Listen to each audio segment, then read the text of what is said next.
I don't judge people who voted for him like I judge him. And a war widow who's 6 months pregnant. That's the president fighting these people on Twitter. Even this week, he is fighting a prisoner of war with brain cancer.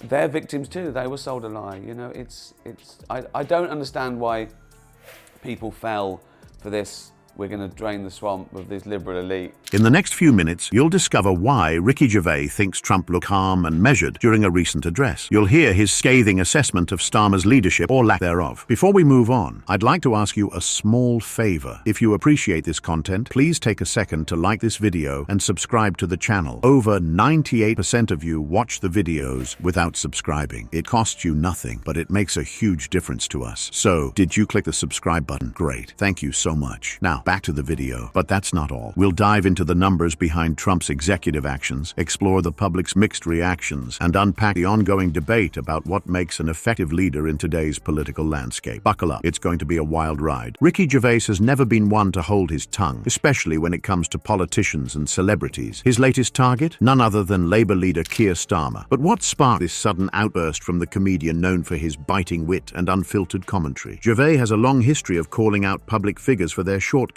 often using his platform to skewer those he sees as incompetent or out of touch. His comedic style, a blend of acerbic wit and brutal honesty, has made him both a beloved figure and a controversial one. It's this same approach that he's now bringing to bear on the current political landscape. In a surprising twist, I do it implicitly. I talk about stupidity, misunderstanding, arrogance, lies, all these things that are part of politics.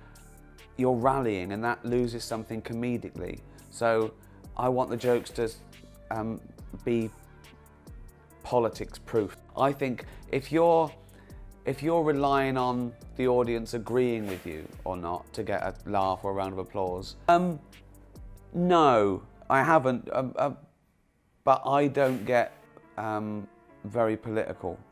Certainly not party political. Gervais recently described former US President Donald Trump as calm and measured during a recent address. This unexpected praise for a figure often criticized for his bombastic style has raised eyebrows and sparked debate. Is Gervais genuinely impressed by Trump's newfound composure, or is this a setup for an even sharper critique? The public reaction to Gervais' comments has been mixed, to say the least. Some view his assessment as a refreshing dose of honesty in a world of political spin, while others see it as an unnecessary provocation.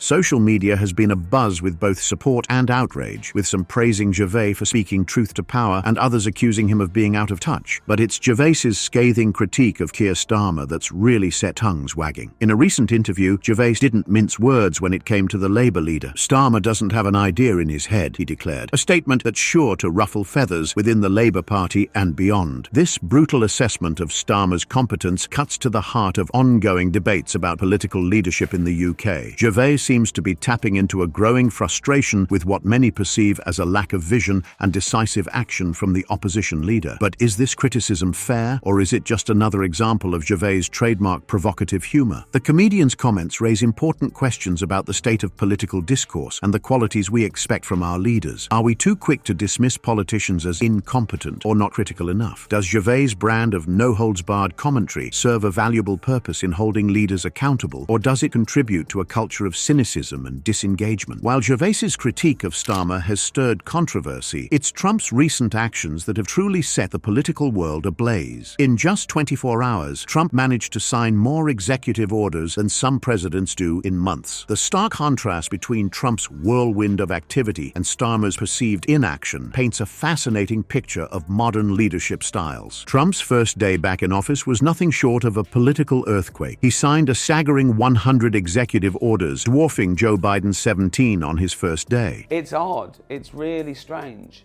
I don't. Every day he says something that, well, it doesn't shock me anymore. Everyone grow up. Absolutely.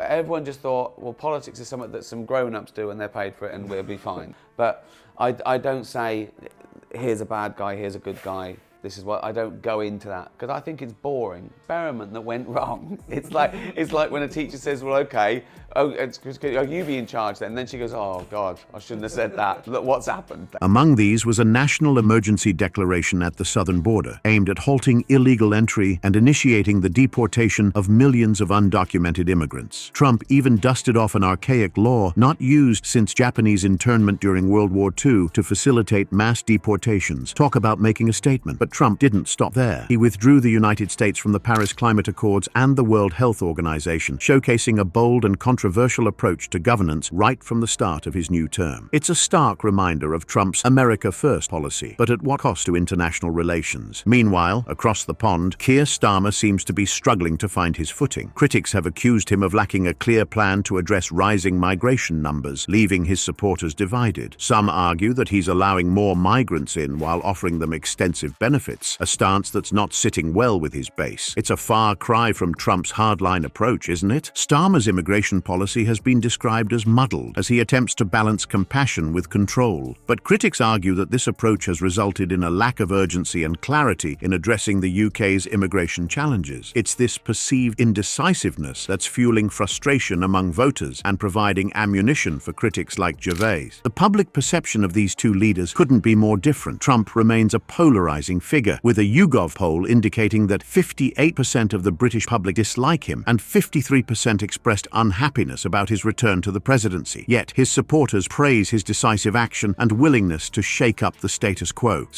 I don't judge people who voted for him like I judge him. And a war widow who's 6 months pregnant. That's the president fighting these people.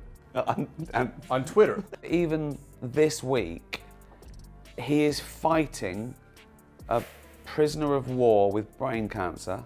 They're victims too. They were sold a lie. You know, I don't understand why people fell for this. We're going to drain the swamp of this liberal elite. Starmer, on the other hand, is seen as cautious and deliberative. Some view this as thoughtful governance, while others criticize it as indecisiveness, especially in moments that demand urgent action. His critics argue that he often deflects rather than addresses pressing concerns, creating an impression of disarray. It's this perceived lack of bold ideas that prompted Gervais to state Starmer doesn't have an idea in his head. Ouch. But does this criticism hold water, or is it simply a reflection of the public's impatience with nuanced, measured approaches to complex issues? As the dust settles on this political showdown, we're left with more questions than answers. Gervais' biting commentary serves as a mirror to our collective frustration with political leadership. His observations, laced with humor and skepticism, highlight a pressing issue: the apparent lack of competence in our elected officials. But what does it really mean to be an effective leader in today's complex political landscape? Gervais' remarks suggest that decisiveness and the ability to tackle pressing issues head-on are crucial. Yet, as we've seen, bold action doesn't always equate to public approval. The current global climate demands leaders who can navigate intricate challenges while maintaining public trust. Perhaps the real question isn't about who's right or wrong, but about what we, as voters, truly value in our leaders. Are we looking for charismatic figures who make grand promises, or pragmatic problem solvers who can deliver results? As the political competence debate rages on, it's clear that there's no one-size-fits-all solution. What remains certain is that our engagement in this discourse is more crucial than ever.